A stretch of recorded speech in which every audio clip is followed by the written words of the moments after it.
Y se él me habilitó. dijo lo mismo, lo que pasa es que no sé cómo vamos a hacer porque ya van 2 comisiones, 2 o 3 comisiones que estamos haciendo así. No, no tengo idea de cómo será y de, 10 de la, de la manera en la que se viene el desarrollo de la pandemia en sí. No sé cuándo van a poder ir al hospital. No creo Seguimos que para sea. rato más. Sí, sí, no creo. Antes de septiembre imposible, estoy segura que no. Y después ya se termina el año. Así que la verdad que es un problema. Pero bueno, estamos todos estamos en stand-by, digamos, con proyectos, con situaciones que teníamos soñadas o planeadas y nos quedaron todas colgadas. ¿Qué va a ser? Ya veo que en vacaciones, profe. Sí, ya veo que en vacaciones, yo no tengo problema, ¿eh? Yo voy al hospital igual, todo el año, todos los días de la vida, así que sí.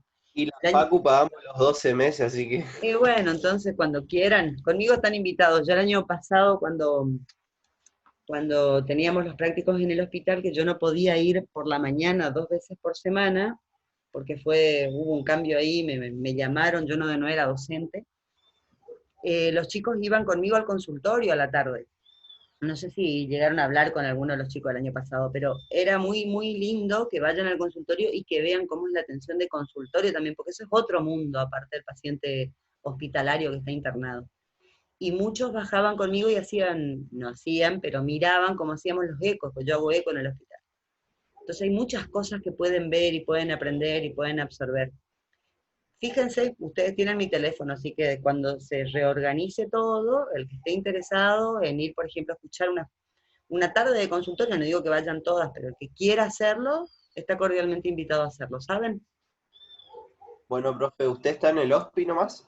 No, hago consultorio en el privado también, lo que pasa es que la formación de ustedes tiene que ser en determinados ambientes y creo que, no sé si la facultad quisiera que vayan al privado, que tampoco me molestaría, pero en el hospital está ahí disponible, tienen el convenio con la UCAMI, entonces yo estoy habitualmente fuera de los tiempos de pandemia, estoy martes y jueves por la tarde haciendo consultorio, a las 15.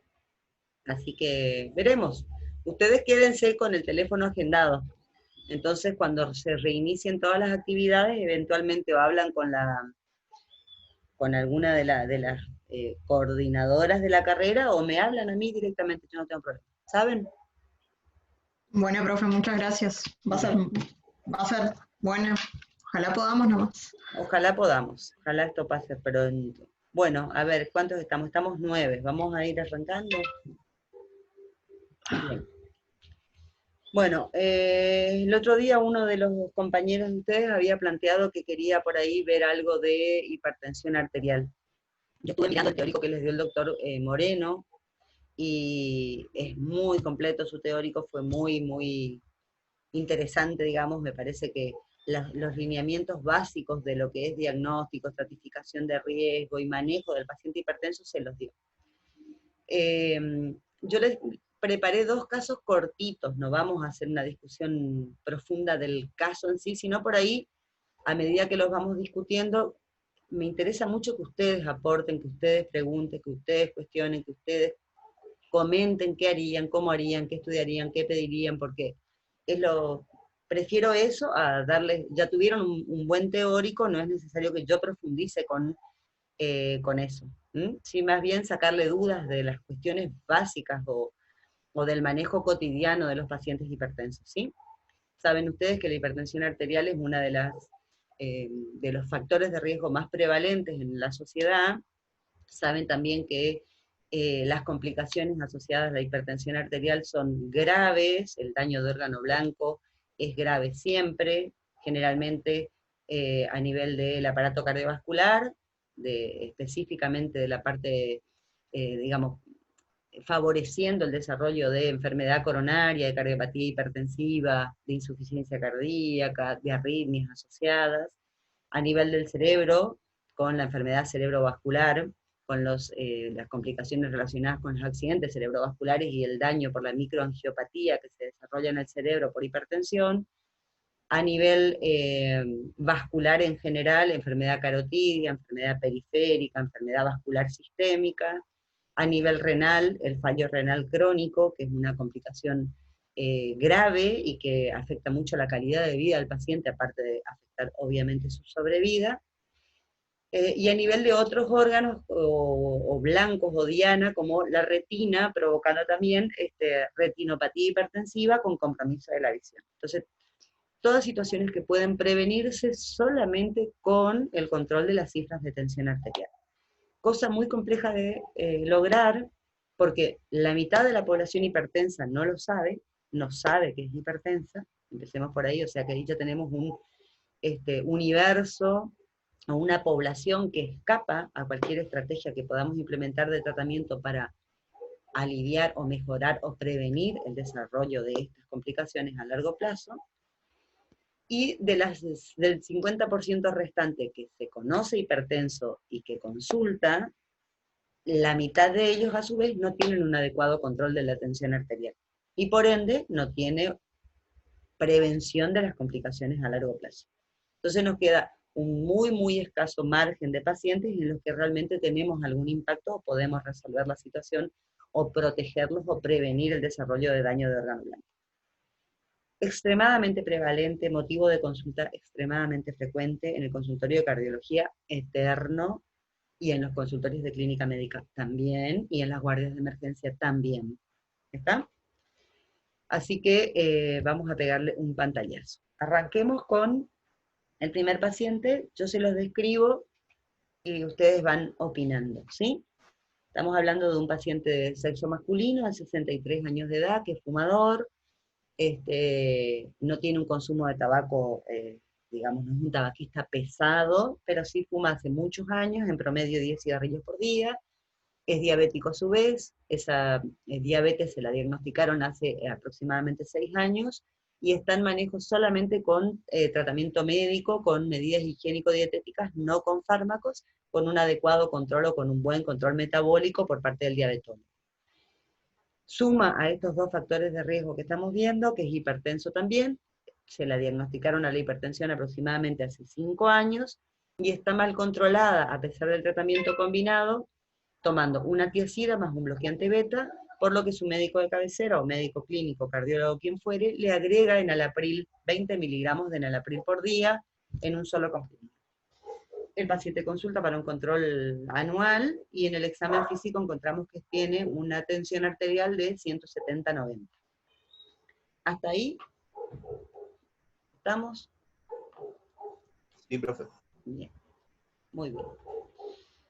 ¿Alguien que me quiera contar más o menos cómo es el diagnóstico de la hipertensión? De lo que escucharon en la clase teórica. ¿Cómo se diagnostica un paciente hipertenso? ¿De qué manera? Hablen libremente. Primero que nada con la anamnesis, profe. Uh-huh. Evaluando todo lo que son los antecedentes, los hábitos, Uh-huh. el consumo de sodio, por ejemplo, actividad física, Uh-huh. evaluando obviamente todos los factores de riesgo. Uh-huh. Y bueno, y después se hace el examen físico, digamos, que consiste en la toma de la TA. Perfecto, bien. ¿Y hasta cuánto consideramos entonces los valores normales de la tensión arterial en un adulto joven? ¿O en un paciente de entre 16 y 85 años? Hasta Menor a 130 de 130. sistólica y 85 de diastólica. Uh-huh. Sí, el límite, el valor, digamos, que tiene que superar para considerar hipertensión es más de 140/90. ¿No es cierto? Sí, 140/90. En ese caso, Sí. perdón. Digan. En el caso que el paciente tenga 14/9 de presión, valores aislados, eso que se le considera como aislada, como que está prehipertenso, como hipertenso. No, tiene que tener más de 140/90. Hasta 140/90 es prehipertenso, si quieren llamarlo, pero no es hipertenso. Hasta ahí, Claro. nada. O sea, no pediría Hasta ahí medicación, solamente controlaría factores nada. como mucho. Exactamente. Hasta ahí, el hecho, porque el hecho de diagnosticar con una enfermedad crónica como es la hipertensión, en la mayoría de los casos, porque saben ustedes que hay muy poca porcentaje de pacientes que tienen lo que se llama hipertensión secundaria, ¿no? Generalmente el 95% de los pacientes tienen hipertensión esencial, con gatillos, con cuestiones de medidas higiénico-dietéticas por ahí que al corregirla lo podemos mejorar y demás, pero son hipertensos esenciales, que tienen una carga genética, padre, madre, abuelo, con enfermedad vascular, con antecedente de accidente cerebrovascular, hipertensos, medicados y demás, hermanos, primos, que son hipertensos, a lo que le podemos sumar el estilo de vida, si está gordito, si no está gordito, si fuma, si es sedentario, un montón de cosas que gatillan que la enfermedad se desarrolle. Porque la carga genética la tenemos, pero la vamos a desarrollar, no es obligatorio ser hipertenso si mi papá fue hipertenso. Nosotros podemos corregir la expresión de ese gen que tenemos, ¿sí? Con la prevención, con todo lo que sabemos que hay que hacer para no ser hipertenso. Claro, sí. Pero una vez que le ponemos al paciente el rótulo, y eso se los digo porque desde el punto de vista psíquico, digamos, ¿sí? Al entrar a un consultorio y nosotros le decimos, usted es hipertenso, le ponemos un sello, un rótulo, es como una marca para el paciente, porque el paciente sabe que sale de ahí sintiéndose enfermo, sabiéndose enfermo, con una enfermedad con la que tiene que convivir el 95% de ellos de por vida, porque no la va a curar.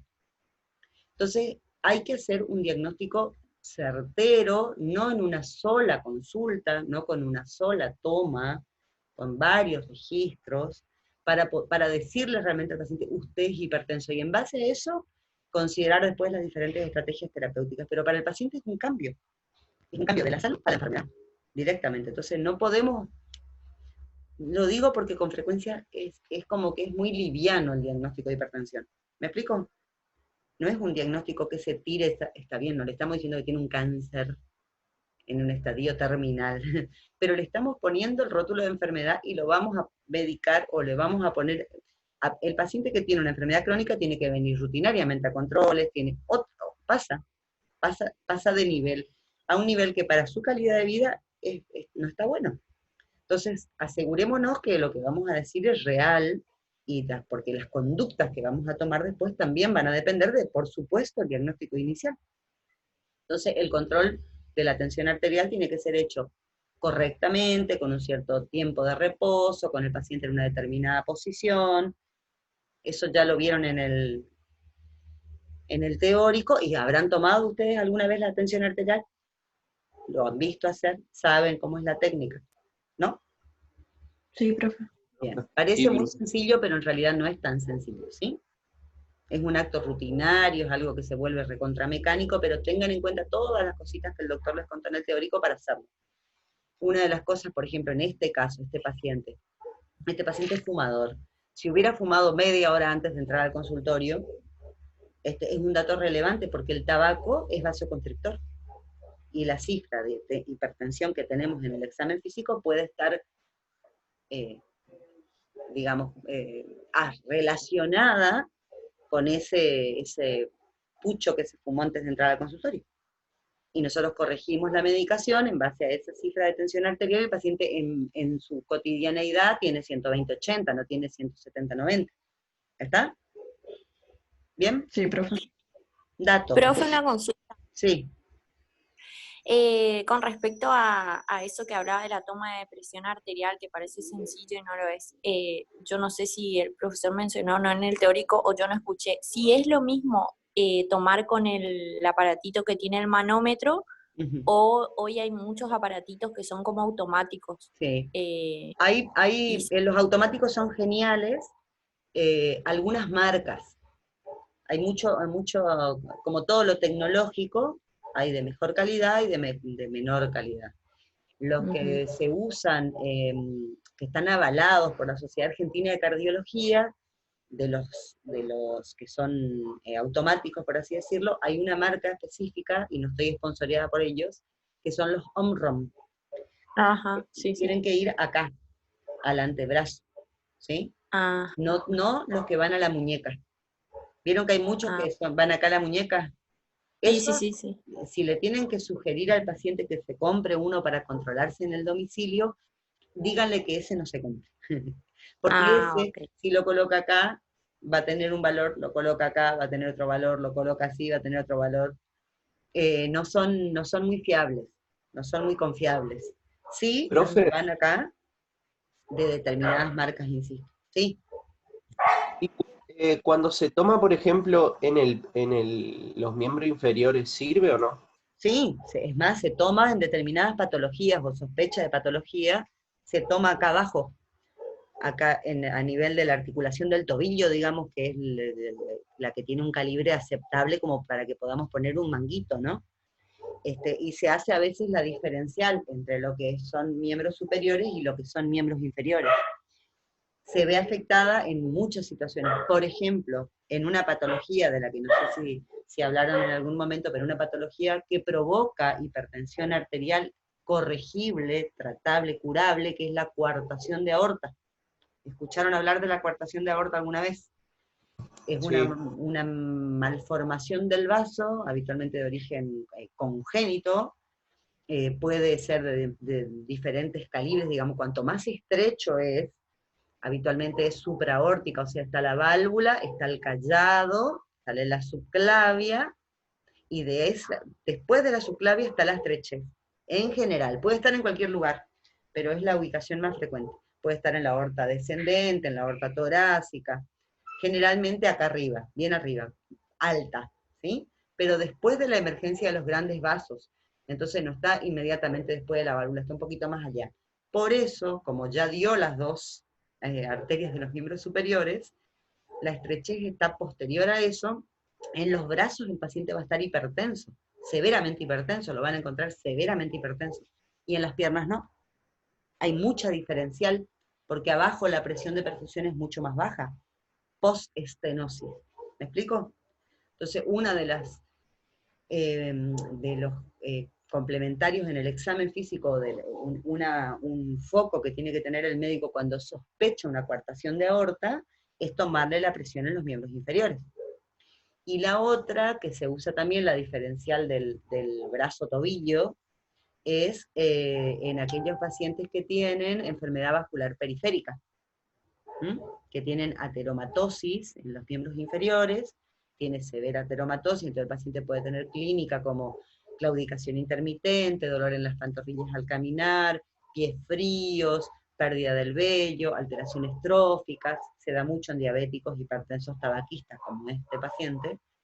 Y si nosotros tomamos la presión abajo va a ser inferior, porque como está todo arrosariado los vasos, la presión cae. No tienen la suficiente presión como para llegar a, digamos, a tener similitud entre los miembros inferiores y los miembros superiores. No es algo que se haga de rutina, si ustedes no tienen sospecha de alguna de estas cuestiones, no es que en un examen físico de rutina de un hipertenso le tomamos la presión en el tobillo también. Tomamos en los brazos, ¿sí? Pero si sospechamos alguna otra cosa, es útil tomar también en los tobillos. ¿Está? Profe, Sí, en este caso también de la toma de presión arterial en los miembros inferiores, sí. eh, ¿es también muy efectiva en la claudicación intermitente? Ahí no ¿Puede ser? escucho. Perdón, no escucho. Decime. En la claudicación intermitente también es tipo importante tomar las presiones arteriales en los miembros inferiores. En los ¿O miembros tiene algo? superiores, están totalmente locos los perros, no escucho. Y si es importante tomarle la presión en los miembros inferiores, ¿me decía, o superiores? Sí, en los miembros inferiores. Sí, en realidad es importante, pero no es, digamos, no es algo que lo hagamos rutinariamente, porque hay otros métodos que son mucho más útiles para el diagnóstico, es con la sospecha clínica. ¿Qué vamos a hacer? ¿Cuál es la seguidilla de complementarios que hacemos? El paciente tiene factores de riesgo. Es hipertenso, es fumador, es diabético, o uno, o ambos, o todos. Y nos cuenta que tiene claudicación intermitente, tiene dolor, ya saben cómo es en la clínica, dolor que empezaba a los 400 metros en las pantorrillas, que le hacía detenerse, y ahora en los últimos meses progresó y ya no puede caminar 2 cuadras o sube una escalera y ya se queda con las pantorrillas agarrotadas y demás. Sí, al examen físico, a la inspección nada más, van a ver estigmas de arteriopatía periférica. Como le decía, suelen tener alteraciones tróficas, alteraciones del color, como manchas más oscuras, tienen los miembros inferiores adelgazados, con hipotrofia muscular. Entonces, con todo eso, si bien no estaría mal tomarle la presión de los tobillos, directamente le voy a pedir un Doppler. ¿Me explico? Ya tenemos la tecnología, nos ayuda un montón en este aspecto. Claro, sería más clínico eso.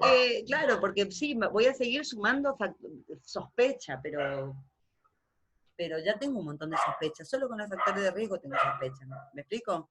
Si tengo clínica, tengo que avanzar y pedirle un complementario que me lo confirme. Lo que va a hacer la toma de presión diferencial, me va a decir, sí, bueno, suma un punto más. ¿Me explico? Es correcto hacerlo, está bien hacerlo, pero no me suma mucho más de lo que ya tengo, digamos. Y sí, el complementario, o sea, avanzo y pido un Doppler de miembros inferiores, un arterial. ¿Está? Buenísimo, profe, gracias. Bien. Bueno, este es el electro. ¿Algún comentario respecto al electro que ven? ¿Alguna cosita cortita?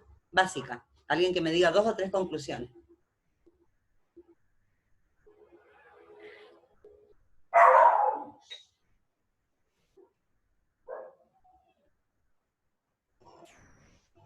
Ritmo sinusal, profe. Ritmo sinusal.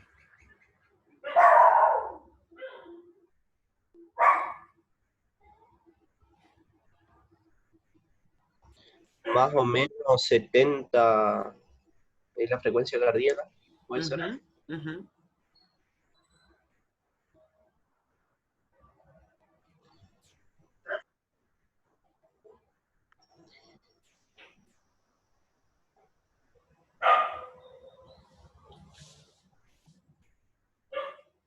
Tiene llamativas y profundas ondas S en B1, B2, B3.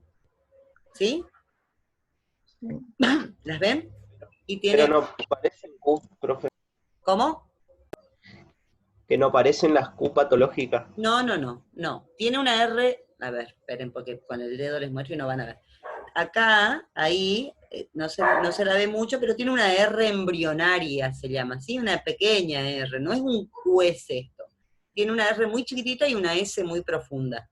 Y acá tiene una R bastante interesante, con una repolarización anormal.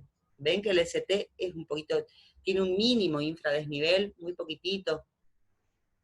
Bueno, esto es un paciente con hipertrofia ventricular izquierda. Si hacíamos todas las, ¿se acuerdan el Romil-Estes y todas las escalas para hipertrofia? Bueno, así groseramente ya ven que tiene alto voltaje a la izquierda, con la cola de un vector muy grande que se está alejando de B1, B2, B3, es porque hay un gran vector de despolarización de un ventrículo gordo hipertrófico, que lo ven así. Que ya habíamos visto, hipertrofia ventricular izquierda, ¿se acuerdan? Si miramos un poquito más, a ver, acá en B1 no se la ve, no se ve muy bien la P, como para decir que sea una P muy grande, pero teníamos criterios indirectos de sobrecarga, como por ejemplo la sobrecarga de la aurícula izquierda. Acá no se la ve, no parece ser grande la aurícula izquierda. Pero lo que tiene entonces es ritmo sinusal con hipertrofia ventricular izquierda y alteraciones secundarias de la repolarización. Esa es la conclusión que pondría yo de este electrocardiograma. Por ende, si estamos evaluando un paciente hipertenso y tiene este electrocardiograma, ya está asumido, ya lo podemos poner sello, rótulo, que el paciente no solamente es hipertenso, sino que ya tiene daño de órgano blanco y tiene lo que se llama cardiopatía hipertensiva. Los daños de la hipertensión a nivel cardíaco específicamente inician con esto, con la hipertrofia ventricular. En el electro es poco sensible para detectarla, ¿sí? Es muy específico, o sea, cuando ven esto están seguros que tiene hipertrofia, pero es poco sensible. Tiene que, digamos, tiene del universo de pacientes con hipertensión e hipertrofia, el electro va a detectar muy pocos. hay un método que es más sensible, que es el ecocardiograma. Por eso a los pacientes hipertensos de rutina, dentro de la estratificación de riesgo y la valoración anual del paciente que viene a la consulta, siempre un eco se pide, porque si el electro es normal, no descarta que tenga daño de órgano blanco de hipertrofia. ¿Está? Esto es claro, el paciente tiene, y tiene una cardiopatía hipertensiva, o sea, no es un hipertenso común, es un hipertenso que ya tiene daño de órgano blanco. ¿Está? Por lo menos a nivel cardíaco. Por lo menos a nivel cardíaco. ¿Está? Bueno, el doctor les había dicho que tenían que hacer una anamnesis completa, un examen físico completo y pedir una serie de cuestiones para estudiar a un paciente hipertenso. Una, dijimos, es el eco y otra es una rutina de laboratorio. Siempre no pueden, no deben evaluar a un paciente hipertenso que desconocen ustedes en la primera consulta o en múltiples consultas, pero que no hayan evaluado un laboratorio de base. Siempre, absolutamente siempre, de rutina. A veces viene con el laboratorio que ya está hecho, de los últimos 2 o 3 meses, de los últimos 6 meses, a veces no trae nada. Entonces ustedes se lo tienen que solicitar. En este caso, en el laboratorio de control, el paciente tenía una creatinina normal, con un índice de filtrado glomerular normal, con un sodio normal, con un potasio normal, un colesterol normal, una HDL de 32, que es ligeramente baja. Saben ustedes que lo ideal es que tengan más de 40 o más de 50, dependiendo del sexo. LDL de 120, también levemente aumentada, triglicéridos normales, ácido úrico normal, y en el laboratorio que le hizo su clínico, con el que viene a la consulta, midió microalbuminuria y tenía 130 miligramos. Y esto es el eco. ¿Qué buscarían ustedes entonces en la descripción de un eco? ¿Han visto ustedes, han leído algún informe de un ecocardiograma de algún familiar, de algún pariente, de su papá, de su mamá, de algún tío? ¿Han visto algún informe de eco? Sí, doctor. ¿Sí? ¿Qué miran de un eco? Cuando alguien le acerca un ecocardiograma, ¿qué cosas miran? La estructura y cómo, y la función, si Eso. eyecta bien. Ujú. La función se mide de diferentes maneras, pero una de ellas, la más clásica, es algo que se llama fracción de eyección. ¿Sí? Que en general se usa un método que es el método de Simpson en ecografía, y que normalmente tiene que ser mayor al 50%. ¿Está? Para considerar que la función sistólica del ventrículo está conservada. ¿Sí? Entonces miramos la estructura, miramos la función, correcto. Dentro de la estructura miramos el espesor de las paredes. Hay un espesor normal, pero en realidad, como es muy variable de acuerdo al operador, no es lo mismo el espesor de una chica de 16 años que tiene, no sé, 52 kilos y 1,60 m, que la de un señor de 75 años con 1,90 m y 102 kilos. Que tenga 11 de espesor, el espesor sigue siendo normal, o 10 de espesor del septum y la pared posterior, que son las dos cosas que se miden, pero no es lo mismo que lo tenga ella que lo tenga él, ese 11 o ese 10. ¿Me explico? Porque lo que tenemos que tener es una relación en base a la superficie corporal del paciente. Cuanto más grande, más espesor, porque su corazón en sí, la masa muscular, es mayor, porque tiene un corazón más grande, literalmente más grande, más pesado, más músculo, porque tiene que irrigar toda esa superficie corporal, ¿sí? Entonces no nos manejamos tanto con los espesores, sino con algo que se llama índice de masa del ventrículo izquierdo. Y ese índice de masa es en relación con la superficie corporal. En este caso, fíjense que acá está una mínima descripción del eco, y acá dice índice de masa del ventrículo izquierdo, 132 gramos por metro cuadrado. El ecografista lo va a describir a esto probablemente como una hipertrofia concéntrica leve, concéntrica o excéntrica. Hay diferentes tipos de hipertrofia ecográficas, no importa, no viene al caso. Pero si tiene hipertrofia y lo describe como hipertrofia, nosotros lo vimos en el electro, Pero con esto confirmamos que el paciente tiene una cardiopatía hipertensiva. ¿Sí? Y después el flujo de las válvulas, ¿no es cierto? En un Doppler. Hay dos formas de estudiar con un eco a un paciente. El bidimensional, hay varias, pero básicamente el bidimensional y el Doppler. ¿Sí? El bidimensional mira todo lo que estuvimos diciendo, las paredes, la estructura, la posición, la fracción de eyección, el tamaño de la aurícula, el tamaño del ventrículo, el espesor parietal, el movimiento, la motilidad parietal, todos esos datos me da un bidimensional. Si yo quiero ver los flujos valvulares, tengo que pedir un eco Doppler. ¿Está? Porque con el Doppler, que es solamente agregarle un par de funciones al estudio y mirar algunas cositas, yo puedo ver cómo fluye la sangre a través de las válvulas, ¿sí? Y si pasa con velocidades normales, con un sentido normal, o hay alguna alteración. Esto se los digo a propósito, porque parece algo muy básico, pero al hacer eco les puedo asegurar que veo cientos de miles de casos de solicitudes de eco de colegas, no especialistas, pero no importa, cualquier especialidad, lo que fuere, cirujanos, oncólogos, clínicos, que ponen, solicito eco bidimensional, diagnóstico estenosis aórtica severa. No, porque no voy a evaluar la estenosis aórtica si hago un bidimensional, porque no miro los flujos. ¿Me explico? Entonces Faltaría el Doppler. Claro, si queremos ver los flujos, obligatoriamente tiene que ser un ecocardiograma Doppler color. Profe, Sí. pero el Doppler tiene todo lo del bidimensional más Claro, eso. es el bidi más los flujos.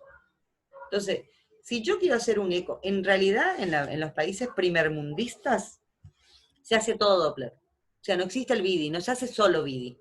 ¿Me explico? Porque en realidad tengo que hacer dos cositas más. Tengo que cambiar algunas cosas del ecógrafo y mirar los flujos y medir algunas cosas. No hacen BIDI, no lo hacen Doppler a todos. No pierdo nada, ya lo estoy haciendo. Agrego información a la base, ¿sí?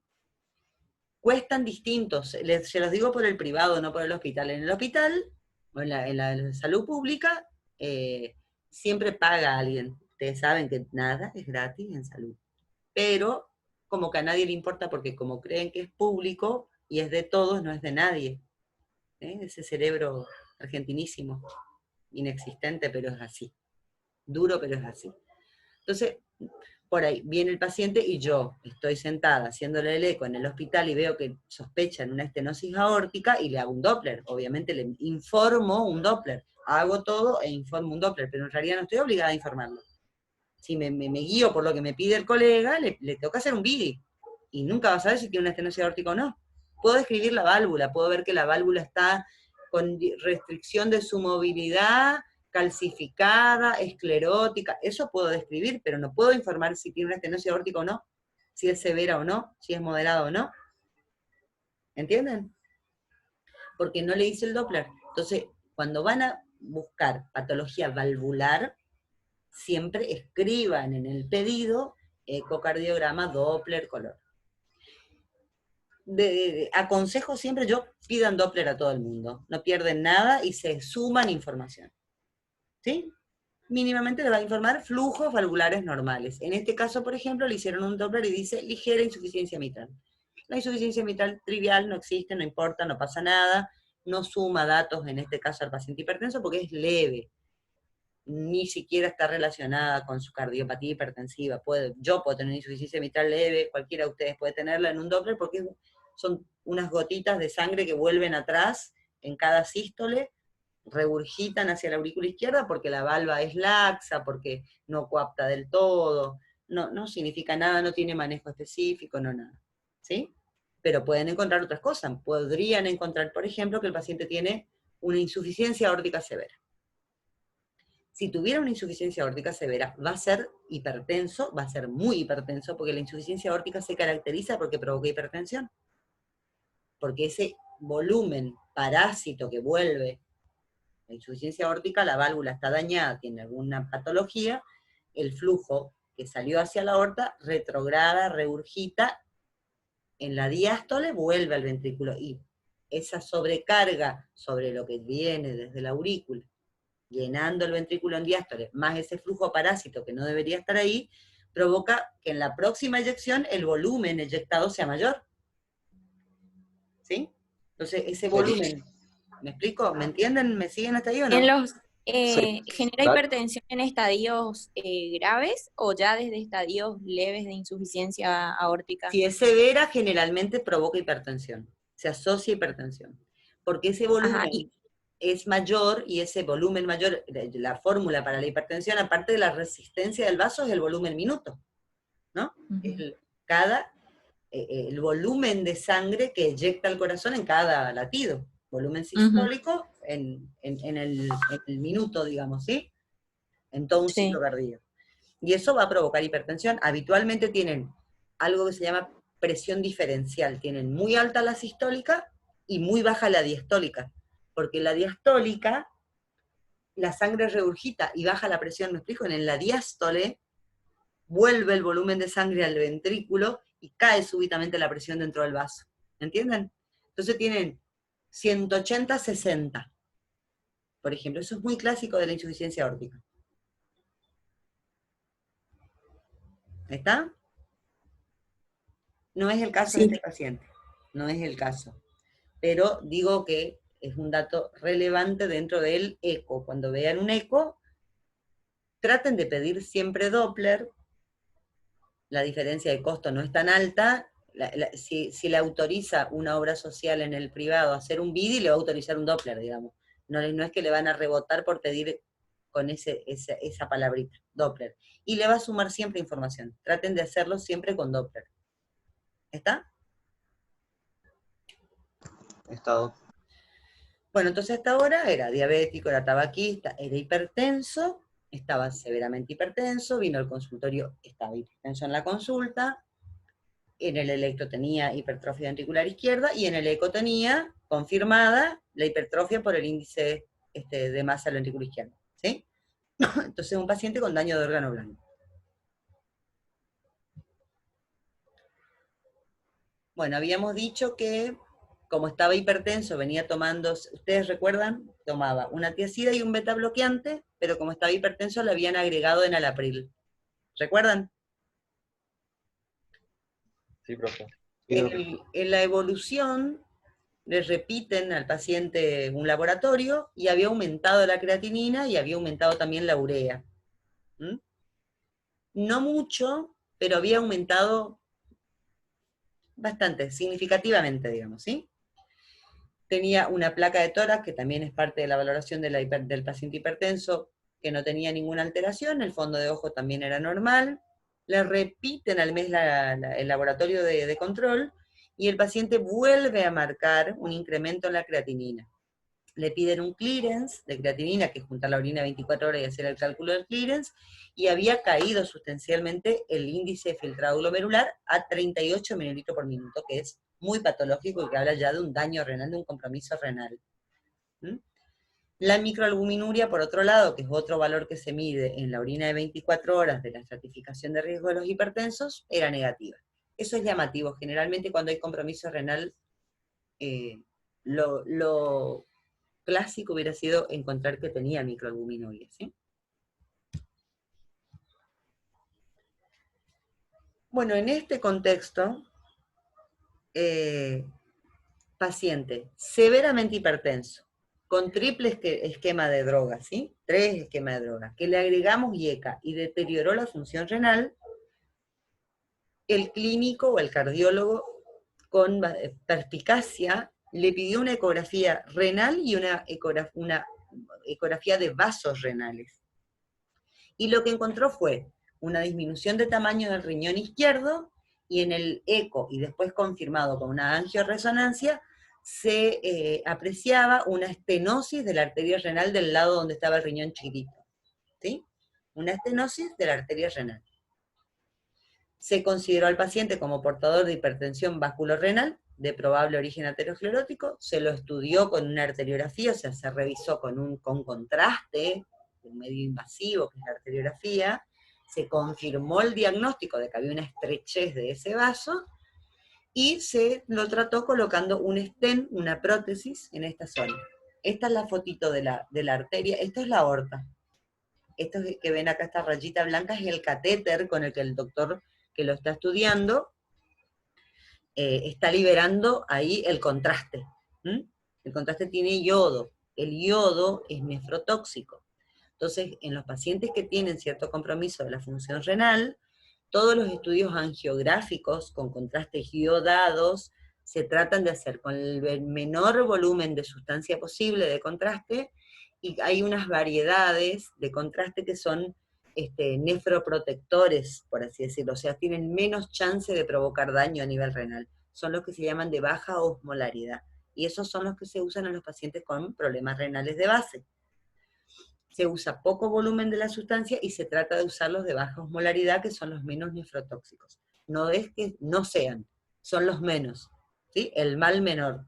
Siguen siendo nefrotóxicos, ¿está?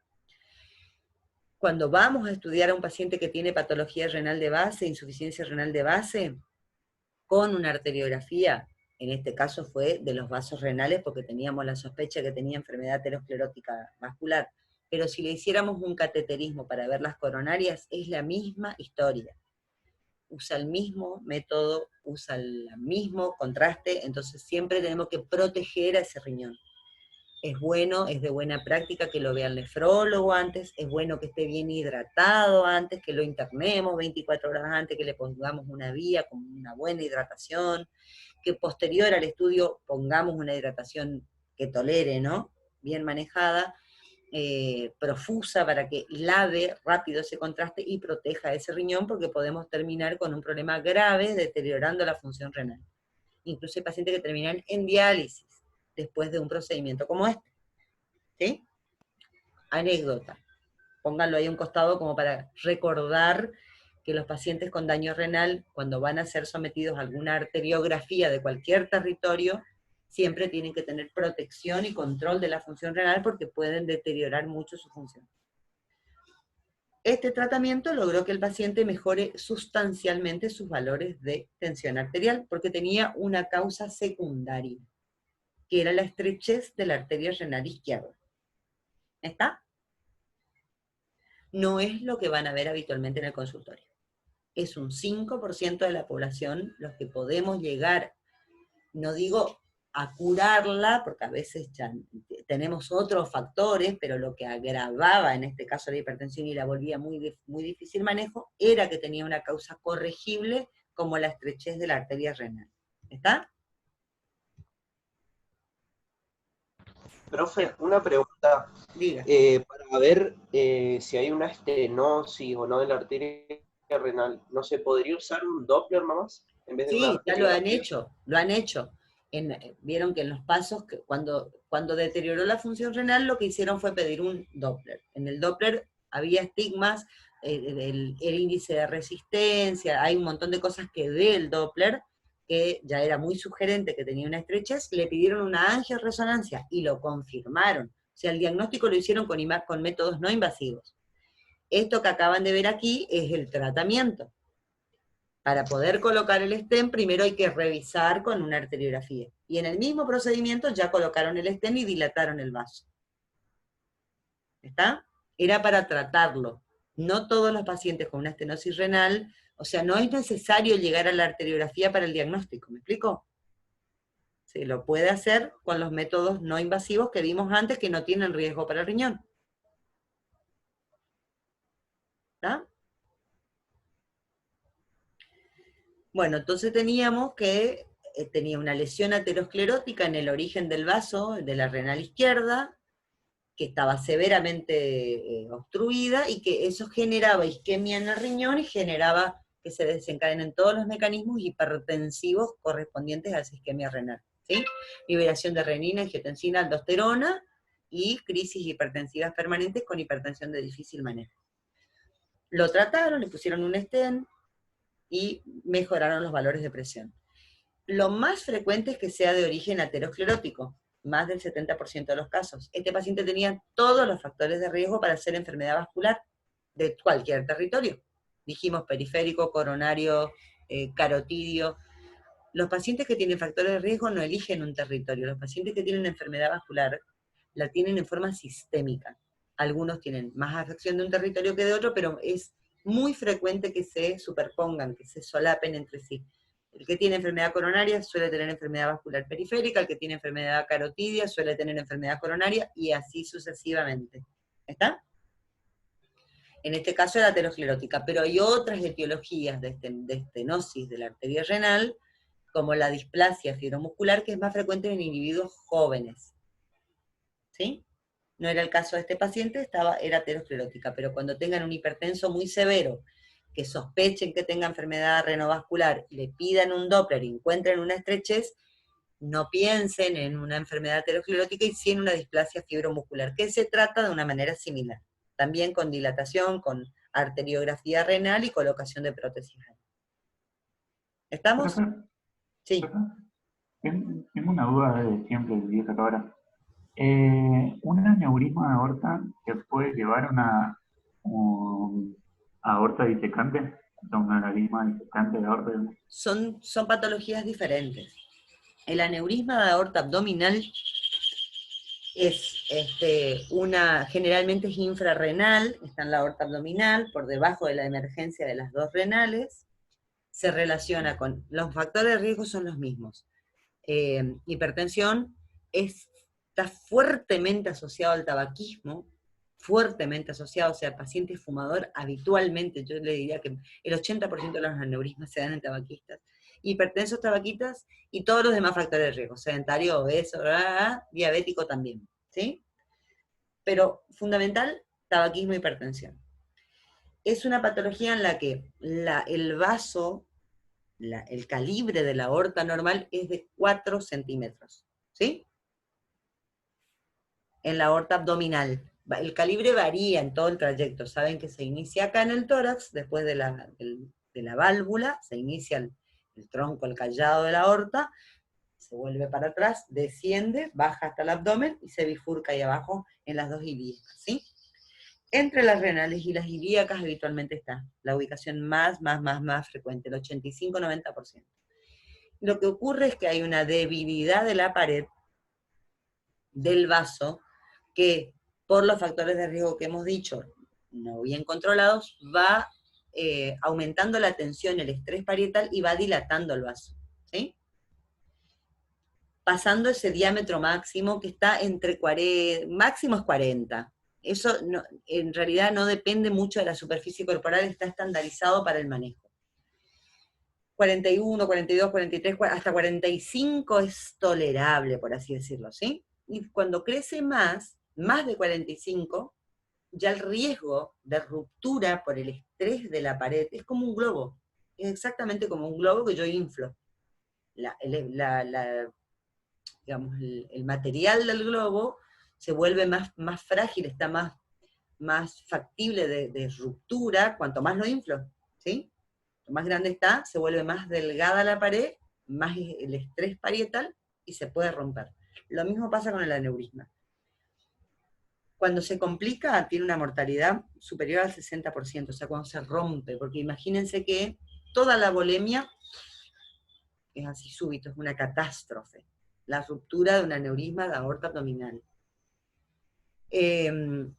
A veces se rompe y se contiene, se hace un trombo, se rompe un pedacito, se hace un trombo que lo contiene ahí y nos sangra todo al abdomen. Entonces el paciente llega vivo a la consulta, a la guardia, contando que le dolió mucho la panza, que se sincopó, que se mareó, que se sintió mal, que lo que fuere, con mucho dolor abdominal, palpan ahí una masa pulsátil en la panza, piden una ecografía, una tomografía, aneurisma, quirófano, urgencia urgente. Eso es el aneurisma de aorta abdominal. Es distinto a la disección. En la disección, habitualmente, el calibre del vaso es normal, todo el trayecto de la aorta es normal. Puede tener una leve dilatación, pero no así, no es una bolsa, no es un saco, ¿sí? Y lo que hay es una rotura, una difracción entre las capas de la pared de la aorta. Saben que tiene íntima, media y adventicia el vaso. Se rompe la íntima. y la sangre que viene bajando en este sentido cefalocaudal se mete por ahí, por esa fracción del bordecito de la íntima. ¿Mm? Y empieza a despegar las paredes, ¿me explico? Va haciendo un decolamiento de la íntima y la media, y lo va rompiendo, y va disecando, va haciendo una disección, va despegando todo, y bajando y haciendo una falsa luz. Está la luz normal del vaso, por donde fluye normalmente la sangre, y hay un flap, un corte, una fracción del tejido, por donde se mete sangre y hace un flap, una luz falsa, que llamamos nosotros, ¿sí? La verdadera y la falsa. Ese trayecto de la sangre por ahí va rompiendo, y si rompe para afuera, atraviesa media y adventicia. ¿Me explico? Se rompe y chau. Depende. O sea, mientras esté, ¿Cómo? mientras esté contenida en Claro, la cuando íntima. está en la pared, cuando está la clínica es muy intensa, el paciente tiene muchos síntomas, dependiendo de la ubicación. Siempre cuando empieza acá arriba, cuando es proximal a la válvula, cuando compromete el callado aórtico, desde la válvula hasta la emergencia de los grandes vasos, se la clasifica como tipo A, y es la más grave. Puede comprometer la válvula y provocar una insuficiencia aórtica severa, también puede decolar hacia los dos sentidos, ¿me explico? Hacia abajo y hacia arriba. Romper la valva de la válvula aórtica y provocar una insuficiencia aórtica severa. Ese tipo de disección, que es la tipo A, es la más mortal de las mortales, y es quirúrgica siempre. Tiene una mortalidad que va, se dice que es del 1% por hora, o sea que en 2 días se murieron la mitad, y en 4 se murieron todos, ¿sí? Si no la corregimos con cirugía. La cirugía es una gran cirugía, y el paciente se puede morir también en el quirófano, pero, digamos, tenemos la chance de salvarlo. Si lo dejamos librado a su evolución natural, lo más probable es que se muera. Cuando es de la emergencia de los grandes vasos hacia abajo, en sentido caudal, en la aorta descendiente y torácica y abdominal, se llama tipo B. Y los tipo B no se operan. ¿Sí? Dependiendo de dónde está el inicio del flap de la disección. Los tipo A son quirúrgicos, los tipo B son de manejo médico. Se ha demostrado que andan mejor con manejo médico, tratamiento, control de los síntomas, control de la tensión arterial, de las complicaciones y demás. Los tipo A se ha demostrado que si no se operan, andan muy mal. ¿Sí? Es diferente el mecanismo fisiopatológico, ¿me explico? Lo otro es una gran bolsa, es un gran saco crónico que se va dilatando con el tiempo de poquito a poquito a poquito, y un día puede que se rompa. Cuando tienen más de 5 centímetros los aneurismas acá abajo, se operan, hay que mandarlos a operar, si se puede mandarlos a operar con el aneurisma bien, digamos, grande, pero ahí contenido con las paredes intactas, bienvenido sea, porque es mucha la mortalidad del aneurisma complicado, y andan muy bien los aneurismas que mandamos a operar en forma programada, ¿sí? Los de aorta abdominal. Las disecciones son 2 cuadros graves siempre, la peor es la tipo A.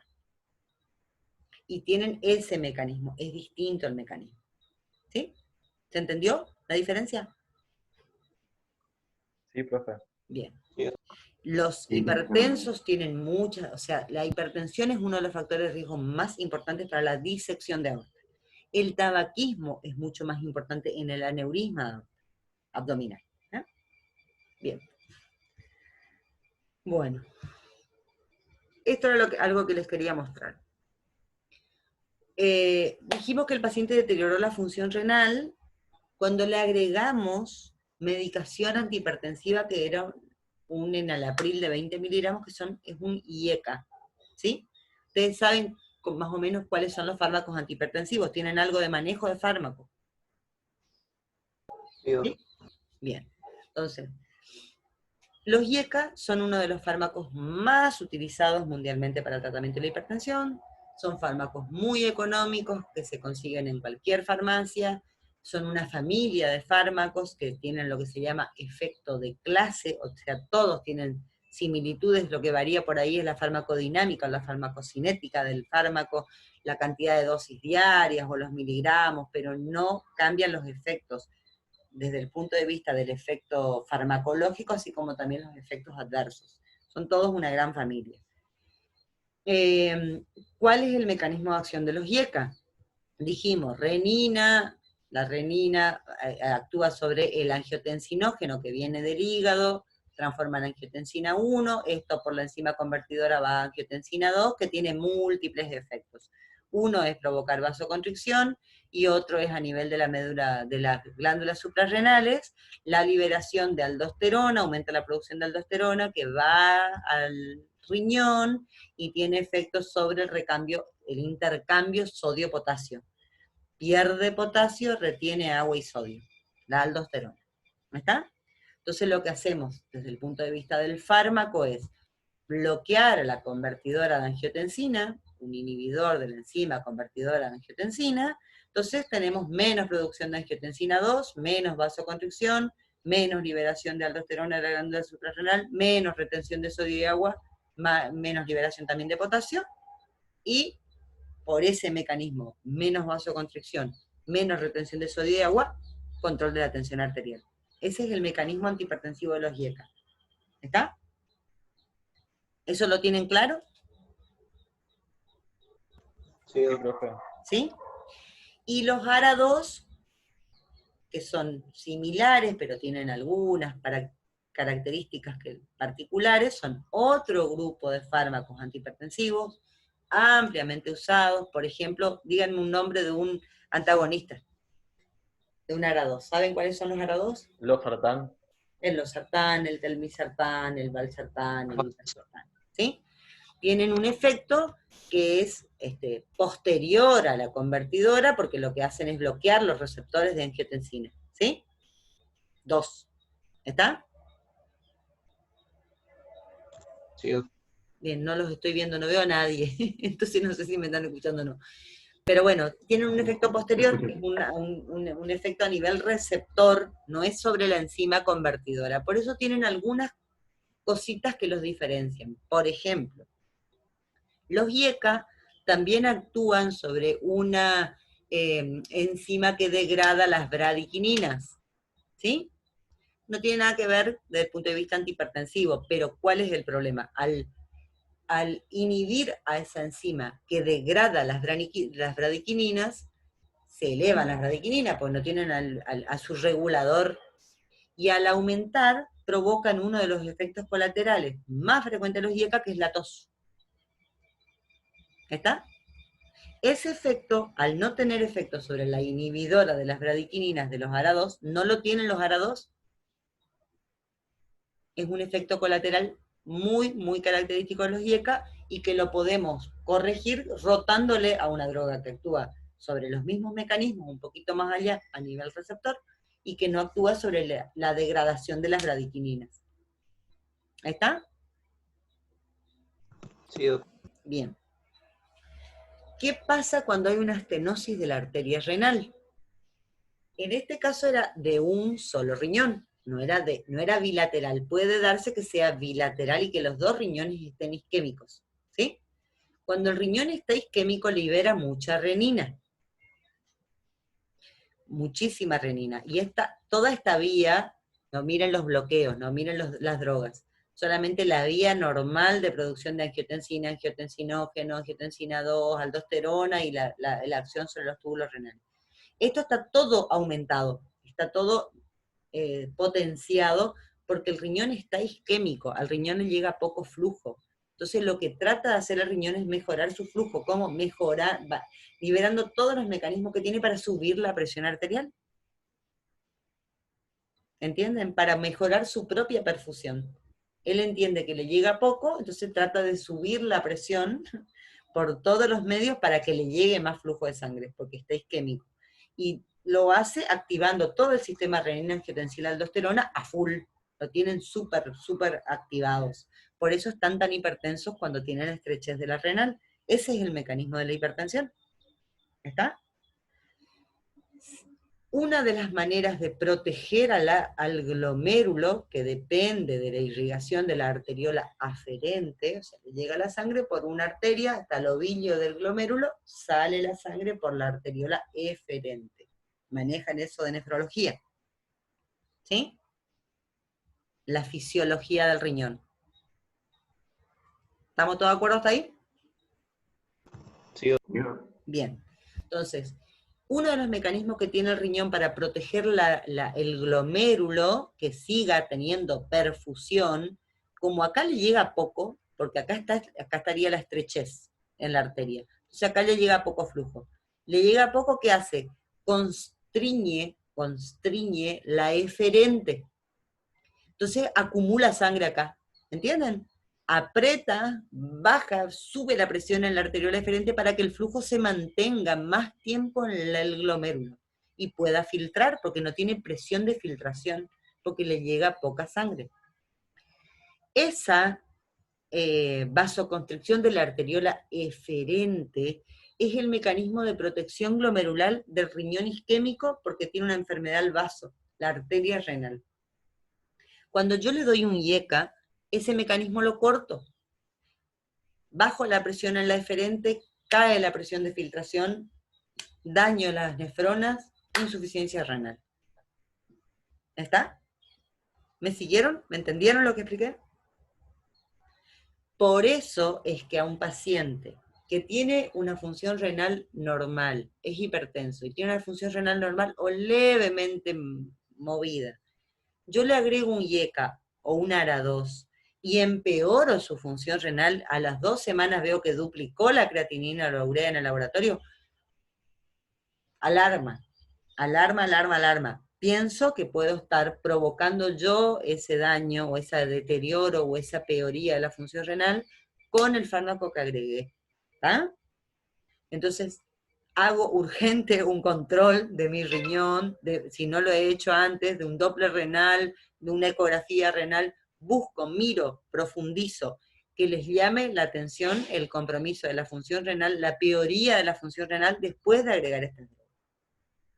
Esto es súper frecuente, o sea, los ARA2 y los IECA son el pan de cada día. Ustedes van a ver a todo el mundo, a todos usan estas drogas para el manejo de la hipertensión, porque son excelentes, son buenas, son baratas, se consiguen fácilmente, nada, son fáciles de dosificar, entonces se usan muchísimo. Y esto es algo que ocurre con frecuencia. Espero que hayan interpretado cuál es el mecanismo, pero si de última no lo recuerdan después por qué pasa, no viene al caso. Lo que quiero que tengan en cuenta es que cuando instauro un tratamiento antihipertensivo en un consultorio, no me olvido de ese señor y no lo mando a la casa y le digo, vaya nomás tranquilo, ya está, le di la pastillita mágica. No existe eso, no funciona así. Mi obligación como médico tratante es monitorear todo en ese paciente, porque lo último que necesito es agregarle un problema. Yo necesito saber, sí. ¿Qué le damos en este caso si tiene una estenosis renal? ¿Un bloqueante cálcico? No, pueden, no es una contraindicación absoluta el uso de estas drogas si es de una sola. Está contraindicado cuando son las dos. Ahí podemos usar cualquier otra cosa, beta bloqueante, no, preferentemente no usemos diuréticos tiacídicos tampoco, dependiendo de la función del riñón, cómo esté la función de base. Cuando hay daño de la función renal ya y el clearance baja por debajo de 30, están contraindicadas las tiacidas. Me voy quedando con menos drogas, se habrán dado cuenta, ¿no? Me están quedando por ahora los bloqueantes cálcicos y un par más, pero es como que estoy muy limitado en este caso. ¿Está? Insisto, una vez que hago mi diagnóstico, que no es tan fácil como tomarle una vez la presión sin tener idea de lo que le pasó antes al paciente, de cómo viene, de que si caminó 5 cuadras, se sienta y se la... Todas esas cosas que vimos que para el diagnóstico. No es una sola medición, tengo que hacer un seguimiento, tengo que volver a controlar y demás. Hago mi diagnóstico, estratifico el riesgo, pido un laboratorio, pido un eco, le hago un electro, reviso todo, miro las piernas, miro las carótidas. Combo del paciente, combo. defino que lo tengo que medicar, lo medico. Le agrego enalapril, losartán, valsartán, lo que ustedes quieran, la droga que quieran. No termina ahí. Porque primero tengo que estar completamente segura de que esa droga, a esa dosis, a ese paciente, controló las cifras de tensión arterial. Y tengo que monitorear efectos adversos, y una de las cosas que tengo que mirar es el laboratorio, la evolución en el laboratorio, de la función renal. Los iones, el sodio y el potasio, que están muy, muy, muy afectados por estas drogas que estamos viendo acá. Las dos provocan hipercalemia. ¿Sí? De más está decir que previo a todo este despelote farmacológico que estoy armando, y todas estas estrategias de manejo del paciente, primero tuve que haberle explicado correctamente todas las medidas higiénico-dietéticas. Porque si el paciente tiene sobrepeso, es fumador, es diabético y come sal, todo lo que estoy haciendo probablemente no le sirva para nada. De eso ya descuento. Esto cada vez que tuvimos un práctico lo discutimos, ¿no es cierto? Lo conversamos, lo recontrarremarcamos, le pusimos flúor, sin exclamación. Sin una corrección de base de las medidas higiénico-dietéticas y de los factores de riesgo, de los demás factores de riesgo, no existe una adecuada terapia. Yo no puedo darle altísimas dosis de enalapril y no pedirle al paciente que baje de peso, y no pedirle al paciente que deje de consumir sal, y no insistirle con abandonar el hábito tabáquico. No sirve, no suma. No es buena medicina. Nunca. El 90% de las patologías cardiovasculares se resuelven o se previenen con una alimentación saludable y la actividad física. ¿Ustedes se dan cuenta de eso? Manteniendo un peso adecuado, moviéndome un poco y comiendo saludablemente, yo prevengo todos estos problemas. ¿Sí? Profe, tengo Bien. una pregunta. Entonces, Ay, no me... ¿entendieron cuál es el mecanismo por el cual los IECA o los ARA2 pueden deteriorar la función renal y la estrechez renal? Este paciente tenía una estenosis de la arteria renal izquierda, no de las dos, de una. Profe, Sí, me hago una pregunta, porque no me quedó muy claro. diga. En los pacientes que tienen hipertensión y que tienen daño renal, usted Sí. dijo que a veces se le puede dar tipo el ARA2 o los IECA. Sí, Y escuché, pero no entendí, que no se le está contraindicado a veces darle diuréticos tiacídicos. sí. Pero si están contraindicados los diuréticos tiacídicos, ¿cómo el paciente maneja el tema de los edemas? Se usan otro tipo de diuréticos, se usan los diuréticos de ASA como la de ASA. furosemida. Ajá, ahí entendí. Esto sí, porque las Claro, tiacidas, sí, las tiacidas se filtran en el glomérulo. Para que funcionen, Ajá. se filtran y van a los túbulos. Y cuando está el índice de filtración muy bajo, directamente no se filtra la droga, no sirve. No ayuda, no colabora, no tiene efecto, no puede cumplir su efecto. Se usan los Claro, diuréticos de la ASA de Henle como la furosemida. yo pensé que todos los diuréticos no se usaban, por eso, No, por eso le las pregunté, tiacidas, ¿viste? no, las tiacidas, al contrario, los nefrólogos usan muchísima furosemida en los pacientes con insuficiencia renal. La furosemida, sí. Después de iniciado el tratamiento, ¿cuándo le hacemos un control al paciente? Depende del paciente, depende de un montón de cosas, pero en general, yo generalmente lo cito en 2 semanas. Ah, ok. Los tratamientos antihipertensivos no son así mágicos, ¿sí? Habitualmente llevan un tiempo hasta que realmente logran el control de la presión arterial. Entonces tenemos que darle un tiempo para que realmente tengan impacto. No hay que volverse loco, porque esto es un error muy frecuente también, de que el paciente viene 170, 90, le agrego un fármaco, ¿sí? Lo mando a la casa. 3 días después viene y me dice, sigo con la presión muy alta. Me muestra y se controló y tenía 160, 80. 2 registros y después 2 de 140, 90. Entonces le agrego otro fármaco, amlodipina, 10 miligramos. Y 2 semanas después viene con que se sincopó en la casa por hipotensión. Porque es así, porque tardan en lograr su efecto terapéutico máximo, por así decirlo. ¿Sí? Sobre todo si yo agregué medidas higiénico-dietéticas, el paciente va retomando, va tomándolas en forma progresiva, no es que cambia de un día para otro y sale a correr la costanera 800 kilómetros, ¿sí? Empieza a caminar de a poquito y todas esas cosas van impactando no súbitamente. El cambio no es radical. Y no es, digamos, no es infrecuente que eso ocurra y no está mal que eso ocurra, démosle tiempo, no nos volvamos locos. Si viene a la semana o a las 2 semanas con que todos los valores fueron normales, está genial. Pero si no ocurre, no hay que empezar a sumar fármacos a lo pavote, diría yo. ¿Sí? Hay que ser muy coherente con eso. Hay que darle tiempo, no pasa nada. Un mes en un hipertenso temporalmente no existe para daño, ¿me explico? Podemos tomarnos ese tiempo para ir ajustando todo en forma progresiva y tranquila. ¿Sí? La tendencia actual es no dar fármacos a dosis plenas, un solo fármaco a dosis plena, y sí hacer asociaciones de drogas. ¿Están al tanto de esto? No sé si alguien les comentó, pero es así. El manejo de la hipertensión, sobre todo en los estadios 2, 3, digamos, no el hipertenso leve, porque el hipertenso leve, el paciente que anda con 145, 150, 90, así por la vida, no es un paciente que me vuelva loca con el tratamiento. Generalmente anda muy bien, con la corrección de los factores de riesgo básicos, haciendo actividad física, comiendo con poca sal, bajando de peso, dejando de fumar, las cosas básicas, y a veces puedo agregar algún fármaco a dosis bajas, y con eso anda re bien. Pero hay pacientes que son severamente hipertensos. No necesariamente porque tengan alguna condición, digamos, secundaria, no todos, esto que yo le traje fue un caso puntual de algo que no se ve con mucha frecuencia. No todos tienen una estrechez de la arteria renal, ¿me explico? Y son severamente hipertensos porque lo son, porque genéticamente lo son. Entonces, hago todo.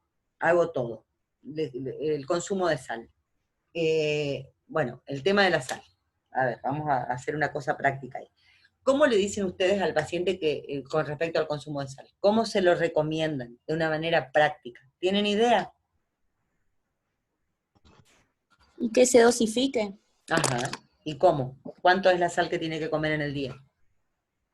Y en todo el día, como máximo, 5 gramos, que es una cucharadita. Dos. Ah, 2. La dieta 2 gramos. son 2. 2 gramos. ¿Sí? Una de las maneras de que lo mida, que es bastante práctica, es en el blister donde va ¿vieron la cafiaspirina? La cafia o la valla, claro. Que son no la aspirineta, las grandes, los comprimidos de 500 miligramos de aspirina. Ese blister, ese pocito que deja el comprimido al sacarlo, 2 de esos son la sal del día. ¿Me explico? Sí, profe. Eso es con respecto a lo que él le va a agregar a su alimento. Pero siempre le tenemos que explicar que los alimentos tienen algo que se llama, o que nosotros le llamamos, la sal oculta. Nunca les va a fallar que le digan, consuma poca sal. No, yo no como sal, yo le pongo un caldo. La muerte. Pero, profe, además todo tiene sodio, es impresionante, bueno, como todo tiene sodio. Por eso, pero hay cosas que tienen altísimas cantidades de sodio que ustedes se lo tienen que explicar. Se lo tienen que explicar. Y espero que mis chiquitos aprendan y se lo digan a los pacientes. Hasta los enlatados de frutas. Todo lo que sea embutido o enlatado, todo lo que sea conservado, tiene ciclato, tiene ciclamato de sodio. Todos los conservantes tienen mucho sodio, porque la sal es el conservante universal desde la época de las cavernas. ¿Está? Entonces, embutidos, enlatados, cosas en conserva, los caldos, olvídense, la salsa de soja, el queso rallado, las gaseosas, todo eso debería evitar. ¿Sí? Puede usar todas las hierbas aromáticas que quiera, incluso la pimienta. Limón, pimienta, orégano, albahaca, romero, lo que se le pinte. Pero no tiene que usar salsa de soja, no puede, en vez de ponerle un poquito de sal, le pongo un queso rallado. El queso rallado es un concentrado de sodio. Las gaseosas son terribles, todas. Las bajas en calorías, las altas en calorías, la Levité, la agua saborizada, todas. Entonces, prefieren los jugos naturales, que se exprime una naranja, que se haga una limonada, que algo, pero que no use ese tipo de bebidas, porque en realidad todo lo que se cuide con la sal se va por la cañería si se toma 2 litros de Coca-Cola. ¿Me entienden? Profe, le podemos enseñar a leer tipo los valores nutricionales que dice atrás sodio. Sí, las etiquetas. Sí, sí, sí. Sí, hay mucho producto bajo en sodio. El pan tiene mucho sodio, por ejemplo, hay panificados sin sal. ¿Vieron en la cadena de supermercados acá de Posadas? Que siempre van a encontrar galletas sin sal, todo sin sal. Pero el pan común comprado en la panadería tiene muchísimo sal. Eso es algo, las galletitas también tienen muchísima sal. Está muy bueno que lean las etiquetas, pero por ahí, les digo, es muy difícil que lo hagan. Pero sí insistirle con eso, insistirle mucho con eso, con el cumplimiento de evitar, y otra cosa que yo suelo hacer mucho, por lo menos yo, esto es algo personal, esto no es algo científico, es algo personal. Denle un margen al paciente de que tenga su permitido, por así decirlo, ¿sí? Porque, qué sé yo, he visto situaciones en las que los pacientes tienen tanto miedo, sobre todo si han tenido algún evento duro. Esta mañana, por ejemplo, atendí a un paciente que tuvo una ACV, un paciente de 58 años, un hipertenso, que estuvo internado en la terapia con una ACV, un accidente cerebrovascular isquémico. Y tuvo una neumonía, tuvo una estadía bastante prolongada en la terapia, más por lo respiratorio que por lo neurológico. Y hoy me trajo algunos, lo vi por segunda vez en el consultorio. La primera le pedí los complementarios que me faltaban y hoy me los trajo. Estaba aterrado ese hombre. No come, revisa todo, no, ¿viste? Con la pandemia no puede salir a caminar, se volvió loco. Entonces, tienen que explicarle al paciente que tiene que tener, ¿qué es lo importante aparte de la sobrevida? La calidad de vida. Es fundamental la calidad de vida de un ser humano. Y la medicina no es solo el cuerpo. ¿Sí? La definición de salud es todo el combo, es lo psíquico también. Entonces, a nosotros no nos sirve tener un hipertenso controlado que se toma la presión 7 veces por día, que deja de asistir a reuniones familiares para no comer un pedacito de pizza. ¿Me explico? No me sirve. No le sirve a él. No le sirve. Usted tiene que tener un paciente en estado de salud completo. Tiene que tener un paciente pleno, con 120-80, pero pleno. Entonces, tienen que dejarle el margen y explicarle que si un día va a la, no sé, recepción del nieto y le traen una pizza con Roquefort, se la puede comer. No pasa nada. No pasa nada. Con una transgresión transitoria, que al día siguiente que se tome una dosis extra en la abril. Punto. Pero que disfrute de la recepción del nieto. ¿Me explico? Siempre denle ese margen. Van a ir viendo el perfil del paciente también, porque es como todo en la vida. Hay pacientes y pacientes. Hay pacientes con los que tienen que ser un poquito más complicados, más estrictos, y no pueden darse tantos permisos, pero hay pacientes que sí, que lo van a necesitar. Necesitan que ustedes se los digan. ¿Entienden? ¿Sí? Sí, profe. Bien. Sí, profe.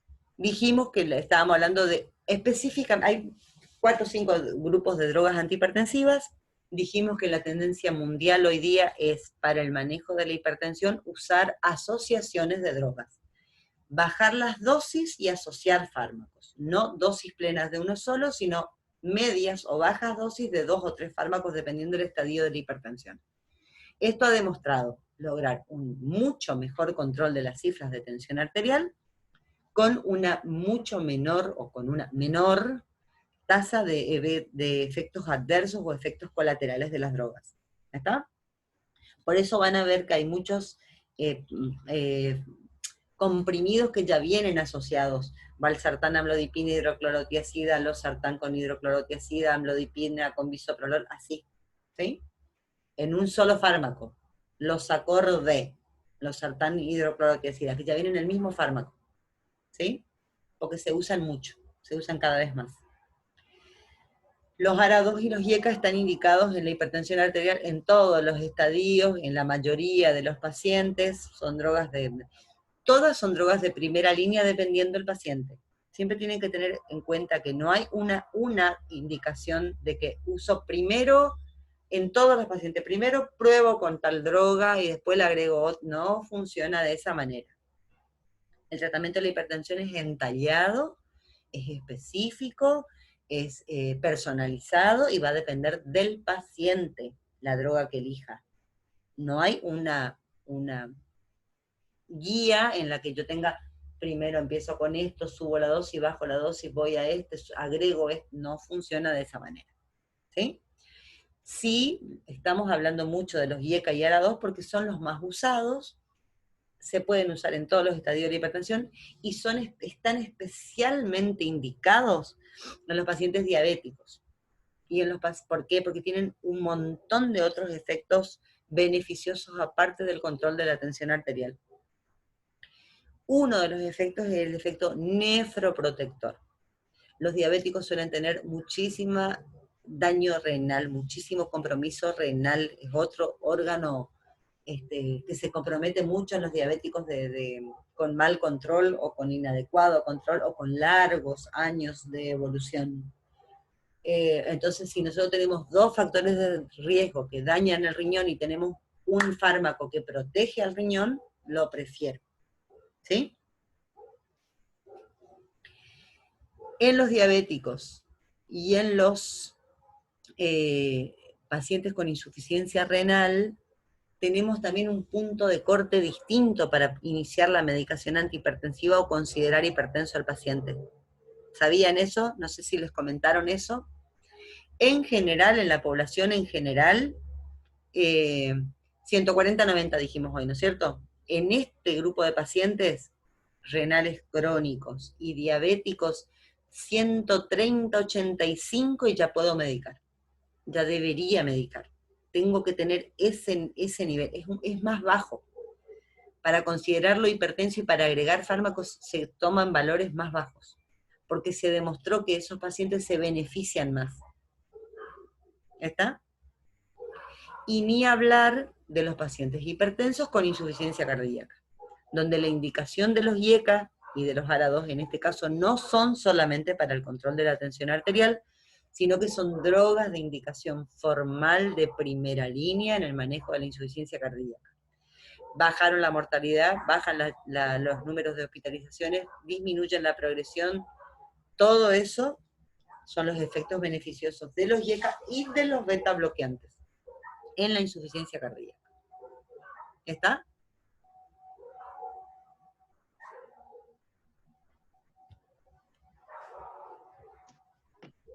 Sí, profe.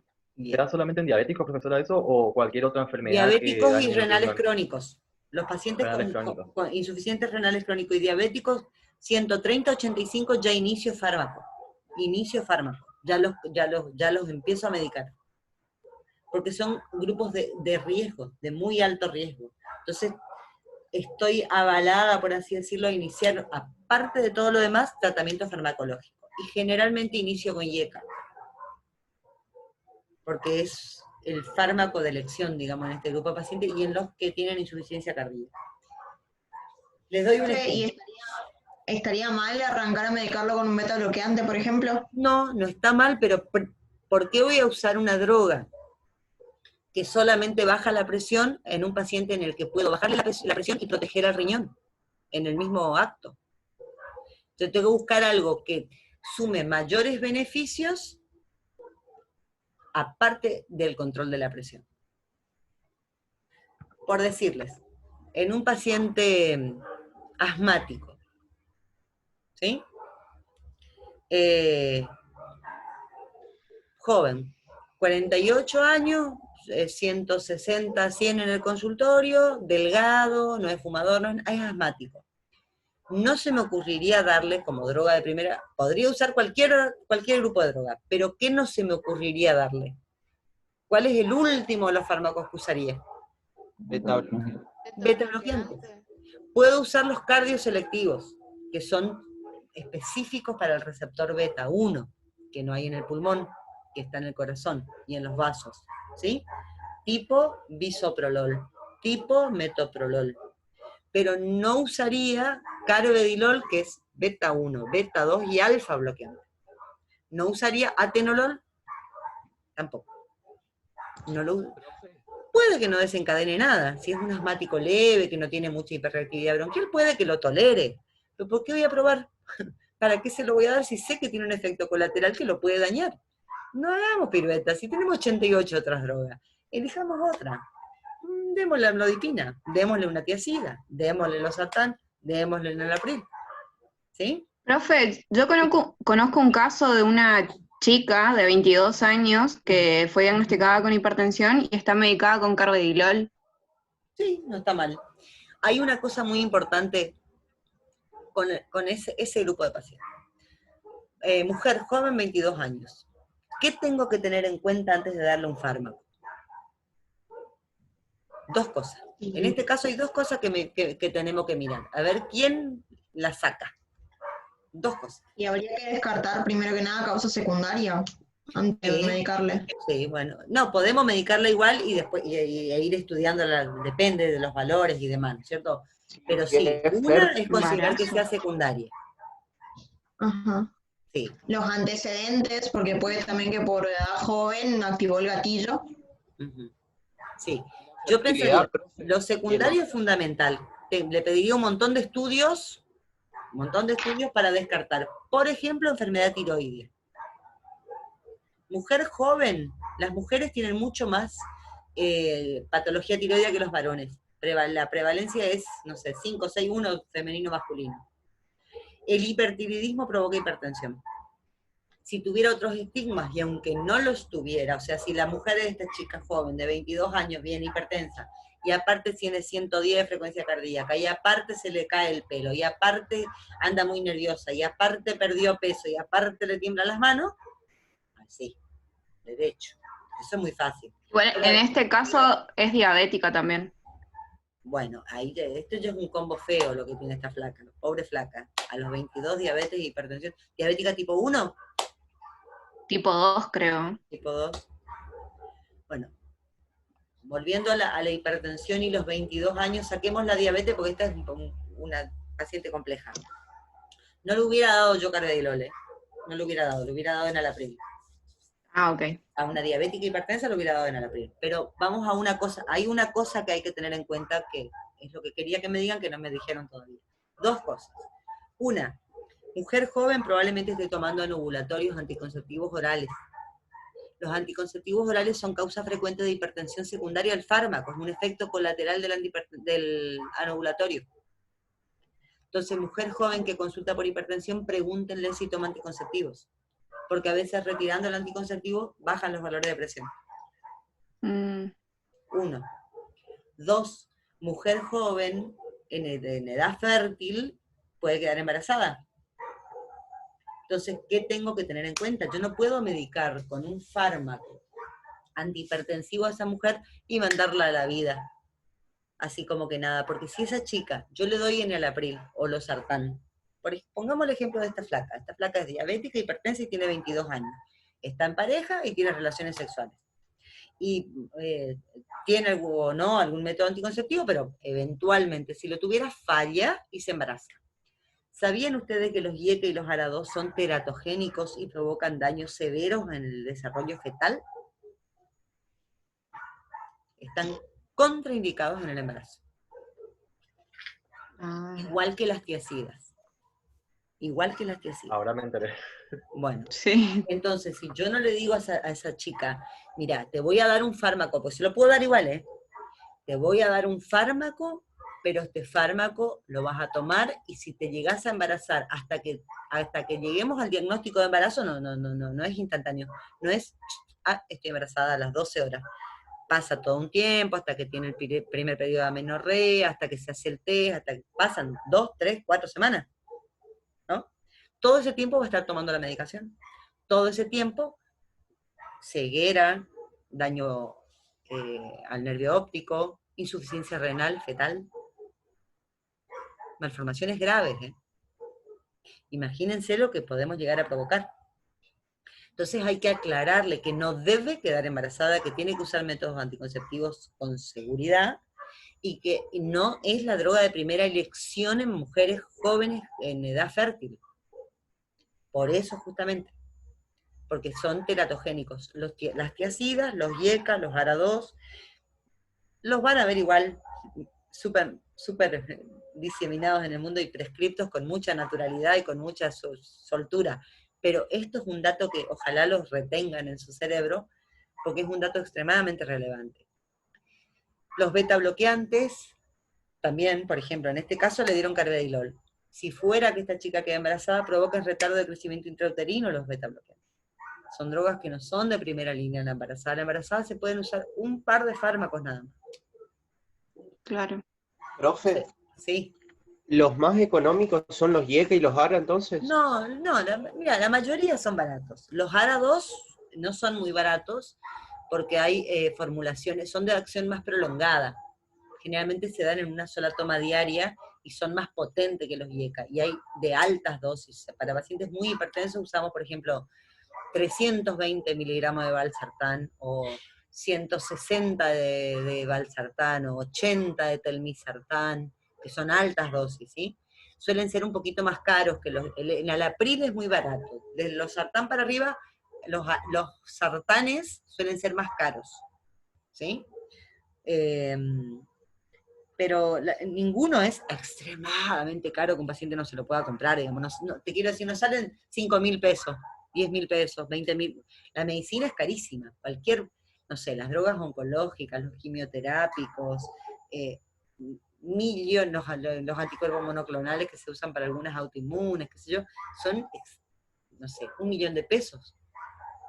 Fácil, ¿me explico? Estamos hablando de droga de 700 pesos, 1.600 pesos, 2 lucas, no sé, pero ninguna sí es incomparable. ¿Está? Bueno, ¿qué hora es? Me parece que vamos a ir también. Tenía otro caso, pero es muy largo, así que vamos a quedarnos por acá. A ver si hay Profe, le digo a mi conocida que se atienda con usted. No hagas eso.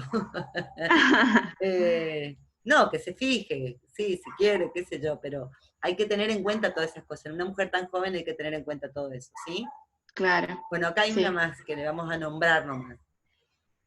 Tos, angioedema, hipotensión, neutropenia, insuficiencia renal, hiperpotasemia, algunos de los efectos colaterales del enalapril que se da como si fuera agua bendita. Tengan en cuenta esto, o sea, se usan, habitualmente anda todo muy bien, controlan todo. Estamos hablando del enalapril que en cardiología, en hipertensión es lo mismo que decía aspirina en la cardiopatía isquémica, o sea, todos lo usan, todos lo toman, todos alguna vez han tratado con enalapril a algún paciente. Es el pan de día a día. Tengan en cuenta que todas las drogas tienen efectos colaterales. La tos, le diría yo que hasta un 30% de los pacientes que toman IECA vienen y consultan por tos. Un comentario cortito de eso.